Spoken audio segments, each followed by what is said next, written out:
us. All right, I get the honor of introducing our speaker for today, as I did in the first service, and I tell you, you've got a blessing getting ready to happen, folks. Get ready to laugh a little bit too, right? Larry Dablemont was born in southern Missouri Ozarks on the Big Piney River. Now, Larry's written several hundred magazine articles for more than a dozen national magazines and about 3,500 newspaper columns for more than 100 newspapers. More than 30 of his outdoor photographs have illustrated the covers of various outdoor magazines like Field and Stream, Outdoor Life, and so forth.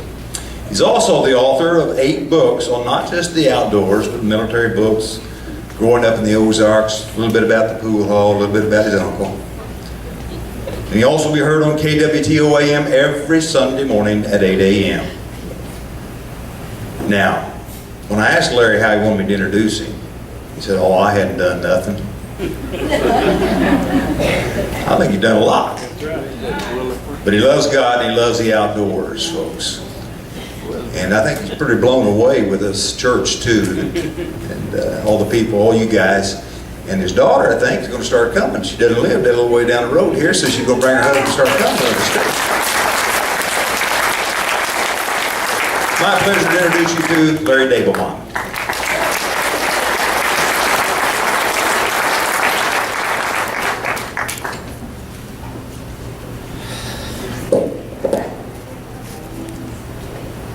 I'm not going to say the same thing I said to that other group. I'm going to try to come up with something different. Because invariably, if I tell the same stories to 2 groups, I get something mixed up, and a bass will weigh 8 pounds one time, and then the next time I say it was 9, and then I don't want to do. I love that music though. So I asked them when they went out if they let me sing with them just once. And they said that they would, but not in front of people. But and I am a writer, have been all my life. And the one thing that I did do of significance is I wrote 2 songs for Merle Haggard. You know who Merle Haggard is? Yeah. I wrote 2 songs for him. I never could find his address. That's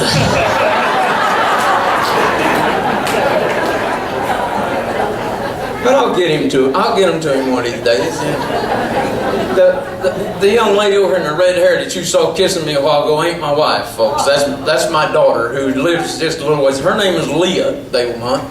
I have 3 daughters. I didn't have, and she's going to start coming here. And when my radio program is over on Sunday morning, I'll start coming. I didn't know this was here, but this is the way church ought to be. It really is. This is the way church ought to be. Folks, what we need to do is build an auction barn in every little town in the state of Missouri. You know? Really and truly, this is the way church ought to be. I've always dreamed of being a part of something like this and never knew it even occurred. But I do a radio program on Sunday morning from 8 o'clock to 9. I usually start that by saying, "This is the day the Lord has made. Rejoice and be glad in it." And I know the Chiefs play at 12. And I will know when it's time to quit, because Leah is going to go home and listen to the Chiefs and abandon me. So, no, I got to tell you this. God didn't call me to preach, and I ain't a preacher. I just talk to folks every time I get the chance. I enjoy it. I don't know why.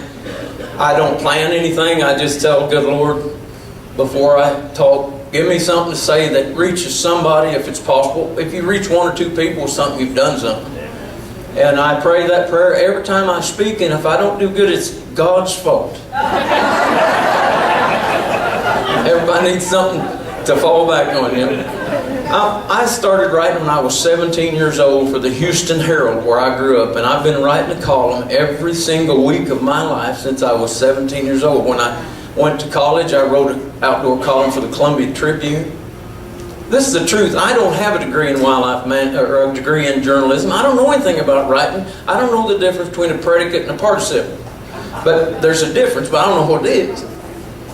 But I have, you know, I write about the outdoors, and it don't take a great writing ability to write about your love of the outdoors, and that's all I've ever done. The outdoors is what I write about. And God's blessed me with a good life, but I almost It's the big time, and I'll tell you about that directly. Before I get into that, I'll tell you some of the stuff I told the other group, but before I get into that, let me say, if I say something today, it's the way God made things for me, not for you. If I say something that offends somebody, I hate it. I don't like to do that. But I only talk about what I got from reading the Bible as little as I have. And I only talk about things that God's revealed to me, and I don't live anything like the kind of life most people live. I'm an outdoorsman. I've always lived out in the middle of the woods as far away from people as I can. I don't get to talk to people very much. And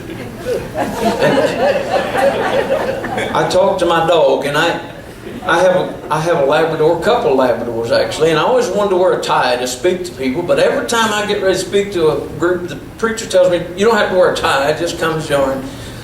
I got a tie. My birthday was Friday, and a lady came to our swap meet, brought me a tie with a turkey on it. I cannot wait till the day somebody says to me, come and speak to our group and wear a tie, you know. I got me a shirt that you can put a tie on. Now, I had a tie last year, but my dog got bit by a copperhead, and I used it for a tourniquet and ruined it. The dog got okay but nearly choked to death because she got bit on the nose, and there wasn't no place to put the tourniquet. It ruined the tie. The dog's going to be okay, I think. When you have a dog bit on the nose by a copperhead, they probably don't need a tourniquet. Just go ahead and keep your tie. I grew up, as I said, I'm going to say some religious things here directly. I have this side of me where I tell about growing up in Ozarks, and then I have this religious side but I'm not religious. I don't have a religious bone in my body. Christianity ain't a religion, and I keep telling people that. Christianity ain't a religion. There's religions in the world. Christianity ain't one of them. Christianity is the following, a belief, a spirituality. I was listening to a preacher this morning talk about the carnal side of man and the spiritual side of man. And I got to thinking, I'm getting more spiritual the older I get. The carnal side of me is getting less and less and less. The spiritual side, and that's what happens. When you're young, there's a whole lot more carnal side to you, no matter how hard you try. People, if they hear me speak and say things, and then they see me out in public when I get mad at somebody that nearly run into my bumper, they think that ain't the same person. I bet some of you have that kind of experience. Women don't have so much problems as us men do. Some women do. Well, I didn't know that. I've never heard women call people the names that men do when they get real good and mad. And sometimes Christians do that. And that's the thing that that's what's so confusing about Christianity is you see so many people who are Christians trying their best, and they still blow their stack every now and then, say things they shouldn't say. They hit their thumb with a hammer.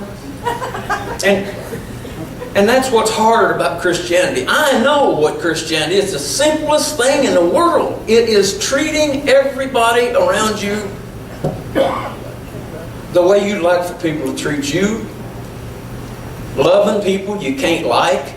That's the hard thing for me. How do you love somebody you can't like? That's what Christ expects of us. I'll tell you a story after a while about how He taught me that. The thing about Christianity is, if you read the red print in the Bible, you don't have to read anything else. Now, a lot of the Bible is confusing. A lot of it I've read in the Old Testament, I had a hard time. And I'm not sure that when I read something Jesus said, He's saying the same thing to you. It's what He's saying to me. That's what people have a hard time with, is understanding that we are so much different. As I said, I live out in the woods. I don't know a thing in the world about suburbs. But most of the people I talk to live in suburbs. I don't know a thing in the world about going to baseball games and football games. Lots of people I talk to, that's the kind of life they live. On a Sunday, if I get the chance, I try to get out in the woods a little bit, you know. When I've got the time, that's where I work, is out in the woods. If I'm going to write about the outdoors, I got to get out in the woods and write about it. Now, it all began for me, and again, I'm just going to tell you the way things seem to me. God didn't call me to be a preacher. I wish He had it. I'd love to have been a preacher, but He didn't call me to be one. He called me to live my... What in the world was that? The outdoors. think I was called.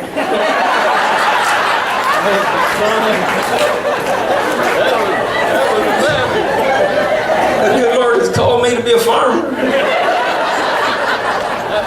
Anyway, I can only tell you that simplicity of Christianity. I admire Peter so much. People ask me, how do you know Jesus is real? How do you know all that stuff? You just think it. I said, I base everything on looking at the life of Peter, who was a lot like me. He was a fisherman. I think he fished with the ultralight outfit. But he was a fisherman. I know that. The Bible says he was. It tells all about him. And he's the man who traveled with Jesus Christ for how long? 3 years? Was it 3 years, folks? He traveled with Jesus Christ for 3 years and didn't know that the night that the Romans took Jesus, didn't know that Jesus was the Son of God. He didn't know it because whenever they come around and said, aren't you guys been hanging around with Jesus? He said, no, I don't know who he is, you know. I think probably that's the answer I'd give. They come up and said, we're going to hang you if you're a Christian. I'd say, I ain't never been to church in my life. So I understand Peter, because let me tell you something, folks. If somebody come around, and I tell kids this, if you're in a school and you're the best Christian in the world, and somebody comes to school and says, we're going to shoot all the Christians, you tell them you ain't one, because God expects you to live and pursue a life He gave you to spend for Him, and He don't care if you tell those people you're not a Christian. It don't matter. And a lot of people think that's awful. If somebody asks you, you should stand up and say you're Christian. If they're fixing to shoot you, you can't do nothing after you get shot and die except go to heaven. That's wonderful for you, but God may have, if you're a young person, or any of you folks, something for you to do. He's got tomorrow's plan for a lot of us. If you can live, live. That's something that, boy, that cow agrees with me. Poor cow. But that's the way I see things. I see things that you live your life as long as you can live it for Jesus. If you believe in Him being the Son of God, then live your life the way you think He told you to live it. Not the way He tells your neighbor, the way He wants you to live it. And it's simple. It's simple. Just reading there where He says, love thy neighbor as thyself. You know, treat people that you come in contact with as if they're more important than you are. If you find ways to do something for somebody, do it. Now, this is going to get better, folks. I promise. I got some good stories to tell. But before I tell that story, I got to tell you about me growing up as a boy in Houston, Missouri, and going. My dad got the idea that he needed to take his family to church when I was about 10. And he went to the Free Will Baptist Church in Houston and signed us all up. Because he thought free will meant you didn't have to give anything to the offering plate. And so that's where we went to church when I was born. We had an old preacher who had been a real rounder. And he'd come in, he'd preach very much the same sermon every Sunday about how you was going to hell if you didn't do what he told you. And that's what I grew up around when I was a boy. Those country, wonderful people. That man was a fine man. And I know good and well he's in heaven today, but he didn't know anything about me. And when I was 13 years old, he said, I want all you young people to come up in front of the church and pray for the boy that just got killed in a car wreck. And so I did. And I was kneeling there thinking, I wonder when this is going to be over.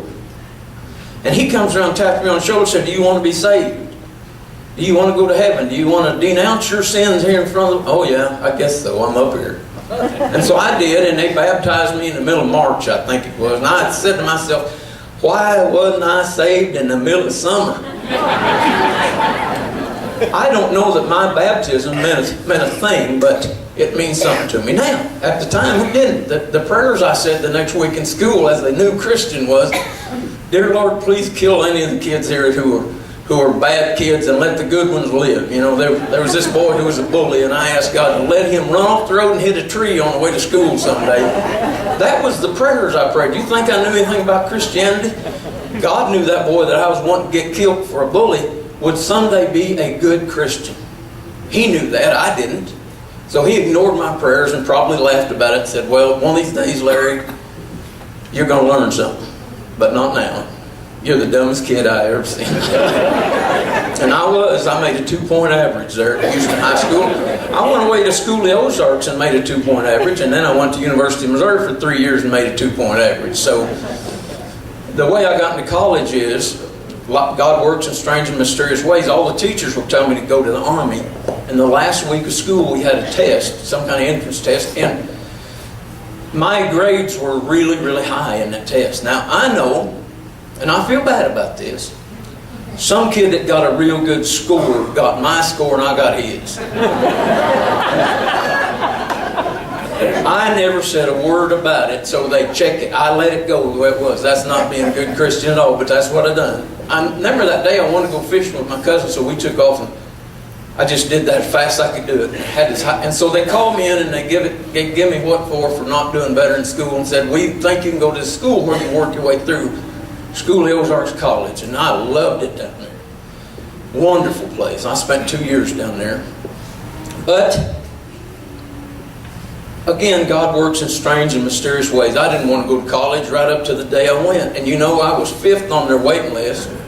They didn't accept me. And they said, we'll put you on the waiting list. You're 5th on the waiting list. And so they called me. My dad and I was roofing the house. I remember that. My mom said, got a call on the phone, and went in and they said, 5 kids quit. Do you want to go to college? I said, it'd probably take me an hour to get there. And they said, well, just wait and come, in a day or so. Oh, I was excited, I was excited because School Hills Arts was down there by Table Rock Lake and Taneycomo. I figured I'd make it 6 months and get to fish the whole time, Well, I want to tell you something about how I grew up in a little town over there called Houston, Missouri on the Big Piney. My grandpa built John boats and was a commercial fisherman and a trapper. And when I was born, I always remembered Mark Twain being born in the sign of a comet, Halley's Comet, and he died the night that Halley's Comet come back again. Now that's significant. It's like God said, okay, now it's time for you to come home. And he had to have been a man of God. I read his stuff. And always wanted to be like Mark Twain. And it was tremendously significant to me when I learned the story of the night I was born in a little place called Yukon. I tell people I was born in the Yukon. They think, boy, that's really something, Yukon, Missouri. The night I was born, we were poor folks. My mom and dad had nothing. My mother was 16 years old when I was born. The night I was born in that little farmhouse of my grandparents, there was a storm passed over, and the exact moment I was born, lightning hit that little farmhouse and killed 3 chickens in the other bedroom.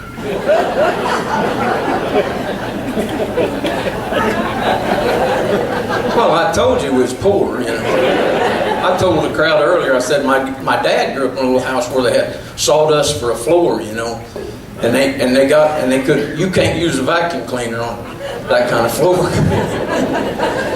We was poor, and I mean 3 chickens is quite a loss, but I knew how I'm going to go out. And it comes a lightning storm, folks. You ain't going to, if it was lightning outside right now, they'd have to be somebody else up there talking to you. I'd be wedged under a rock somewhere. Because I don't mind going out by a bolt of lightning. I just want it to be a while, Anyway, I always wanted to be a writer like Mark Twain, and I started early. And of course, I was 7 years old. You probably didn't notice this, but I began every talk by remembering something told to me by President Truman. Now, people saying, President Truman, but when I was 7 years old, he came to Houston, Missouri to dedicate the hospital and lined up a bunch of little 3rd graders on benches, and he went around shaking hands with them, and his aides was with him. I remember this. I didn't know he was president. I didn't know who he was, didn't care. But I was told later, and I was about 7. He's shaking hands with everybody, and he didn't say one word to any little kid until he came to me, and he stopped, and he looked at me, and he said, "Little boy, your pants are unzipped."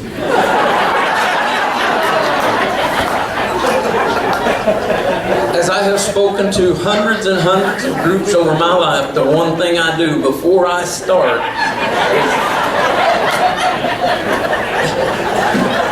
is, if you're ever somewhere and I come out to speak, you can tell whoever you're sitting by, now watch him, he's going to go back to something Truman told him.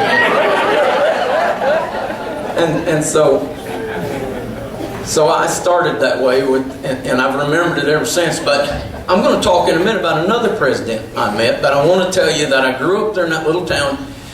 And the day I was born, my grandpa caught the biggest catfish he ever caught in his life, and they hung it up at the feed store and took pictures of it. He came to the pool hall and didn't know he had a grandson. Rather had the fish anyway. That grandson taster. Well, who wouldn't? 50, 60 pound catfish, you can have a grandson quite often. But anyway, he'd come down there, and my dad had been there handing out real cheap cigars. And because they was like a nickel piece back then. Dad didn't have much money. And there wasn't many people in the pool hall, maybe 10 or 12. And so after my dad left, all those old men knew I'd been born, but they didn't know Grandpa had caught that catfish. And here he came in the pool hall with his chest throwed out, fix and tell them all. And they started congratulating him. He thought they was talking about the catfish. He says, fellas, you can take both hands and put them down his mouth.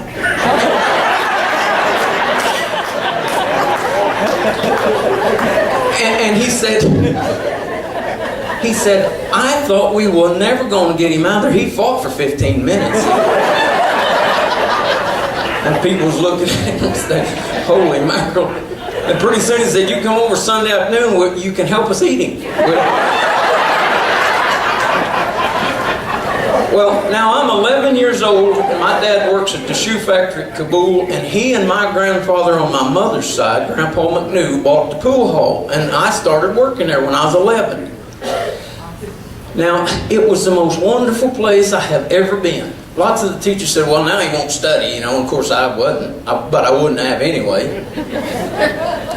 But I'd go down there, and I'd sit in the pool hall with a notebook, and I'd buy Outdoor Life and Field and Stream for a quarter piece, and I had a fit when they went to 35 cents when I was about 13. But I'd buy them, I'd read them, and I'd write my own outdoor stories. Write. And those old men would come in there and read my stuff and tell me how good it was, and I loved those old men. The only kid in the world had 70-year-old buddies and friends. There was a bunch of them.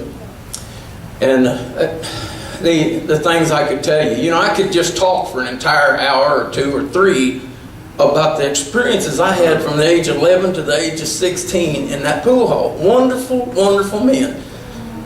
They wasn't anything special. Again, God didn't call them to do anything other than just follow Jesus the best they could, and that's what they were doing. And they taught me so much. And whenever I went to the church that I went to, the one thing that I didn't learn a great deal from the preacher by listening to those sermons. I slept through most of them when he didn't get to yelling real loud. Sometimes he'd wake me up 2 or 3 times in one sermon.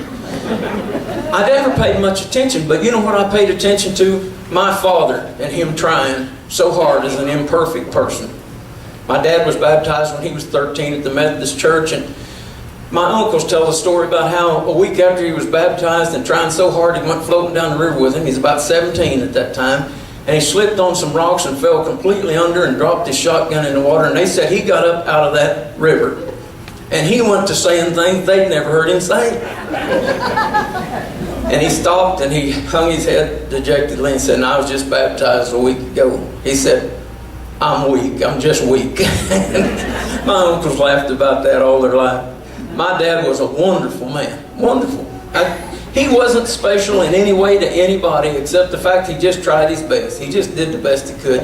And he taught me, and what I got out of going to church on Sunday morning was those men in church who were just like him, trying their best. Imperfect men, but Christian men, trying their best. I never saw any of them that were perfect, even close to it.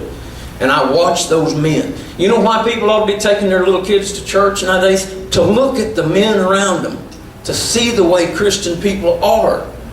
Not some storybook story about how Christians are supposed to be, but how they are. What Jesus does when He finally gets a man past that carnal state into the spiritual state. And we all go back and forth, But as you get older, you get more spiritual. You young people out there, just wait a while. You're going to do better. Anyway, I was in that pool hall, 11 years old, working. Come in every day after school so Dad could rest. I had 2 sisters and a mother. I don't know why that man ever wanted to go home. I didn't. I went to the pool hall and stayed as late as I could. But Dad had come down and spell me, and it got to be after a while. I was telling him, Dad, go home, stay home. You worked at that shoe factory. I'll take care of things down here. And I got to know those old men. And I remember one year, I remember one year, whenever I was maybe about 13, they got to talking about a bunch of nudists down at Willow Springs on the Bryant River or the North Fork or somewhere. They called them naturalists. Naturalists. First time I ever heard the term naturalist. They talking about those nudists. Didn't have no clothes on, you know. They was all laughing. They was going to go down and float the river and talk to a bunch of them. I wanted to go with them. You know. Anyway, I had a float trip. I guided float fishermen on weekends in my grandpa's wooden john boats my dad had put me in, and I had a float trip. Now, this is something a kid that's 11, 12, 13 years old guiding fishermen down the river, but that's what we did. We needed money, and that was a way to make a lot of it, 50 cents an hour.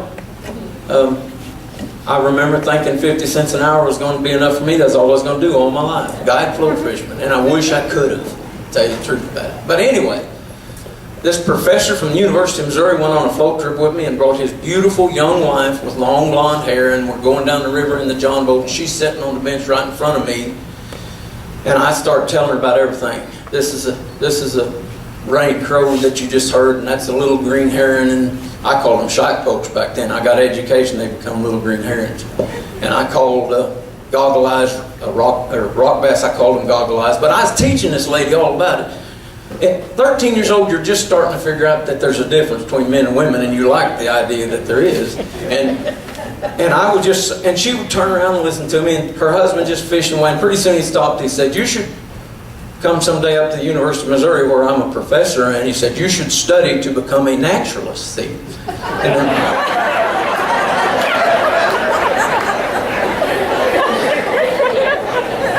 And I said, "Boy, I think I could do that. I think I could do a little better than a 2-point average."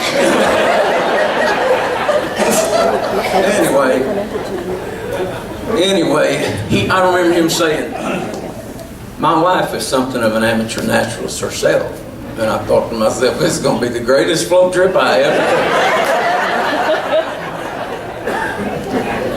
took. Well, those years in the pool hall were wonderful, and I could tell you all about them, but I wrote a book called The Front Bench Regulars. And it's God works in strange and mysterious ways, because all those teachers thought that was awful for a young kid like me to be there on the river doing that, or being there in the pool hall, and yet I wind up writing probably 20 magazine articles or 40 and this book about them.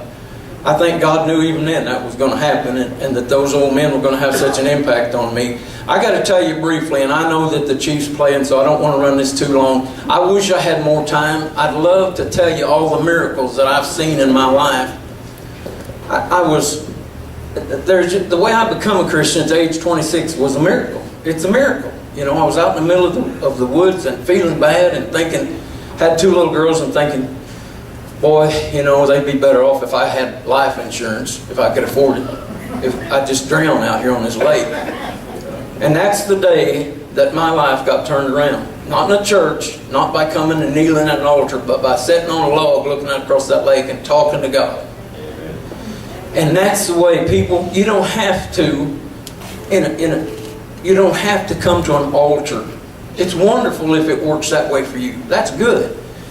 But there's so many of the men I know who are much like me that ain't going to go sit in a church with people with ties on and come down to an altar in front. They ain't going to do that for nothing. But so many of them have become Christians out by themselves in the woods. And that is the place, folks. If you can get away from people and talk to God as I always did, and argue with Him as I always did, and learn from Him. And people say, you know God? I don't. I don't have no idea what God, the magnitude of God. Someone who could have created the sun that never goes weaker or stronger, that doesn't burn the earth up because it's just right away from it. We never get too cold because it's just right away from it. A mind like that, and do I know Him? No, I don't. But I do know Jesus, and that's what we all know. We all know the Son of God sent to earth to talk to us, to teach us, and to help us. And that's what Christianity is about. We don't know God, none of us do. We know Jesus, and that's what makes Christianity work. I remember when I was a boy reading about the thief on the cross who hadn't been baptized. He hadn't done anything right in his life, and yet Jesus said to him, today you'll be with me in paradise. So I remember that if the thief on the cross was that important to Jesus because he said, I know you're the Son of God, that's what we got to do. We got to say, Jesus, I want to follow you because I know you're the Son of God. And you ain't going to do a good job of it. I haven't all my life, but I've tried, and I don't think it makes one bit of difference how good you do. I think what makes a difference is that you just keep trying, keep trying, keep trying. There's been so many things that I prayed about that I didn't get, and I wondered at the time why. And the reason, as I found out as I got older, was that wasn't what was for me at all. God had different plans for me, and no matter how much I prayed, He wasn't going to make my life go in a direction it shouldn't go. But I did, about 3 years ago, have a situation where I could not walk at all, couldn't walk, and I just thought it wasn't right to be praying to heal my back because they told me it had little bone spurs inside the channel there, and that's what it was, and couldn't fix it, couldn't operate. So it ain't right for me to say, well, Lord, when so many people are struggling with so much more difficult, heal my back. And finally one day, about 8 months into it, I couldn't stand it any longer. You know, I'd go hunting and they'd have to take a stool along for me to sit on as I walked through the woods. Every 50 yards, sit down for a while. And finally I said, Lord, I said, I can't keep this up. If you want me to do anything, if you have, and I don't talk to Jesus like a lot of people do. Sometimes I actually do some arguing with Him. You know, if you can't answer my prayer, let me know why. Show me, you know. Well, you shouldn't be doing that, but I did that a lot. Still will, I imagine. But that day I said in St. Louis, went to a funeral. Now, I don't go to the cities, and here I am in a place completely, and I'm trying to take a shower, and I can't. It hurts too bad. And I said, Lord, if you don't heal my back, what have I got? You know, I can't do anything more. If you got something for me to do, heal my back. If you ain't, okay. And a week later, it's still hurting, and I said, well, the answer to that prayer was no. 2 days later, I walked 5 miles. Now, maybe I shouldn't even be telling this, because God didn't heal my back. Jesus didn't hear my prayer, so they wanted me to go out and tell people. I wrote about it in my magazine. One of my writers said, if you want your magazine to succeed, don't go writing that come to Jesus stuff. And I said, Jim, you've been married 6 times. Your son committed suicide. Look at my life. I'm no better person than you. But praying to Jesus constantly has brought up, I got 3 healthy girls. One's a doctor up there at Bolivar. I've had a great life. I'm happy, and I get happier every doggone day. Isn't that unbelievable? I thought when I was a kid that when I got to be my age, there wasn't no way you're going to be happy about that. But you don't have to be anybody special in God's eyes. You just have to be who you are. Don't be ashamed of yourself, and don't be proud of yourself. God told me that when I was 26 years old, and I was saying, you know, I don't know what in the world's going on, Lord. I'm so confused. And He said, I don't want you to be ashamed of yourself anymore. I had been for all my life. Don't you be ashamed of yourself. Be who I made you to be. But I don't want you going out there being proud of yourself either. You just be who I made you to be. And that's the advice I got to give you. Be who you are. Listen to Jesus. He'll tell you how to live your life. Don't listen to nobody else. Don't get confused by different preachers saying things that are all different. Because so many times there are lots of preachers that are called by God. There are lots of them that ain't. You don't know until you listen to them a while. You figure out who got called by God to do what they're doing. But remember that guy in Guyana that had all those people commit suicide, called himself a preacher? Pay attention to what Jesus tells you. And if you want Him to tell you something, keep listening, keep asking, and He'll tell you about your life. He has me. And I ain't ashamed of who I am, and I ain't proud of who I am. I'm just me. The one thing I want to do is all I can do for other people to make up for all the rotten things I do half the time. I just think that this world would be a better place if all of us could just accept what we are and use the talent gift God gives us, no matter how small it is. But you know, a lot of people who are older, my father did this.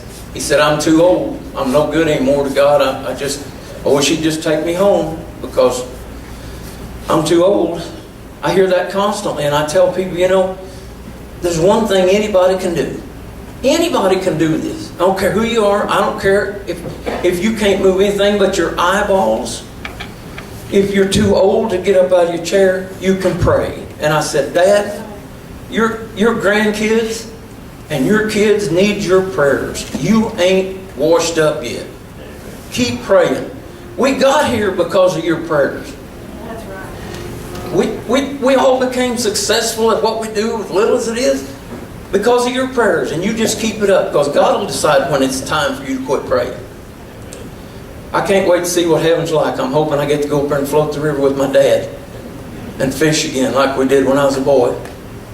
Hope I get to see my Uncle Norton. I hope that there's some of the most beautiful rivers and lakes up there, and if there are streets of gold and mansions of gold, that's okay. I don't want none of them.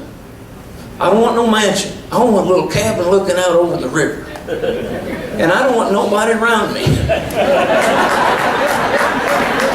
Heaven has to be big enough to where we can all have what we want. And I ain't finding no fault with you if you want a mansion made of gold. I hope you get that. But you see what I'm talking about? What good's gold going to be in heaven? You hear that constantly. I see it in songs. People wrote those songs. They don't realize when they get to heaven they don't want gold up there. I know that the Chiefs are playing. I know a lot of you folks are hungry. I'd like to talk to you for another hour, really. And I could too. And you know something, I don't plan these. I just ask God to let me say something that makes sense and help me not to make any real bad mistakes. And I'm going to explain to everybody when I start talking, I don't have no answers. And some of the things I say about my spirituality may not fit you. So I don't want nobody paying any attention to me, but just think about all that. I'll leave you with my Uncle Norton was a wonderful man. He never went to church, and I try to get him to go every now and then, and usually he'd get me go fishing and miss church. But I was always trying to tell him, you know, and he knew a lot that I didn't know he knew. He died last year. He was a 101st Airborne paratrooper. And I have a book here. This is the life story of my uncle, Ridge Runner. And you will enjoy this book. I don't care what you like in life. He guided fishermen from the time he was 9 on the Big Piney to the time he was 89. Isn't that something? Spent 2 years overseas as a 101st Airborne paratrooper, and I wanted him to be a Christian. And I wanted to know that someday that we get to fish together in heaven, and I'd try my best, but I didn't do a real good job of it. I knew I didn't. Because every now and then, I'd do things that didn't look like a Christian. And so I had a dream one night, worrying about this all the time. I had this dream. And I dreamed that Norton and I were climbing up this hill to the pearly gates, and we knew Peter was awaiting us, and I wanted to see Peter more than anything in the world, because I just love the life of Peter. And there he was at the pearly gates, and Norton said, I can't make it. I can't go no farther. And I said, Norton, you're going to heaven. If it's the last thing I do, climb on my back, I'm going to carry you. And I carried him up that hill, and we made it to the pearly gates. And they flung open, and a huge crowd inside was saying, Uncle Norton, come on in. And Peter walked out there and said to him, Norton, it's so good to have you up here. Tie up your donkey and come on in.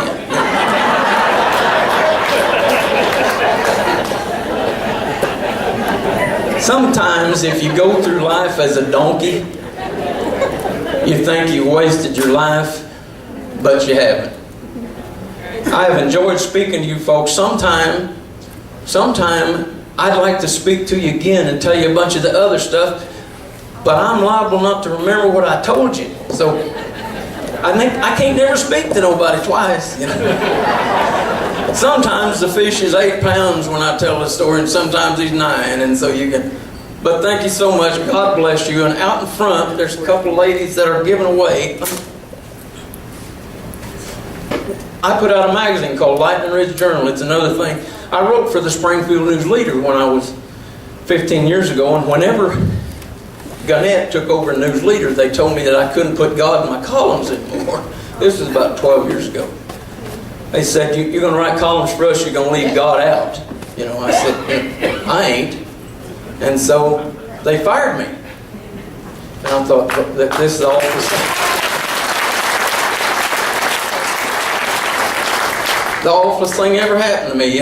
My writing career is over, and today I write for 33 newspapers. And that's something that the good Lord has done, not me. And we have a magazine, and this is the one where I wrote that Come to Jesus story that my friend told me not to, but it's not this magazine. But I have a bunch of them out there that the magazine distributor's going to throw away, and so I'm giving them away. When you go out the door, they'll be sitting there, just get one of these and take it home with you free. And the lady who works for me is out there. She's got all my books, and if you want one, I didn't come here to sell books. My dad told me, he said, Larry, the love of money is the destruction of man. He said, money isn't. The love of money is. So I didn't come here to make money or sell books, but if you want one, we'll sell them to you cheaper and you get them in the bookstores, and I'll sign them, makes them worth a nickel more. And when I was younger, I thought to myself, if I could get on the FBI's most wanted list, they'd really about to sing to me. But thank you so much for being such an attentive group. I hope the Chiefs win, and I hope you have a blessed week. Thank you so much for being so polite and so attentive, and maybe I'll get to speak to you again someday. And if I do, boy, I got some doozy stories to tell you.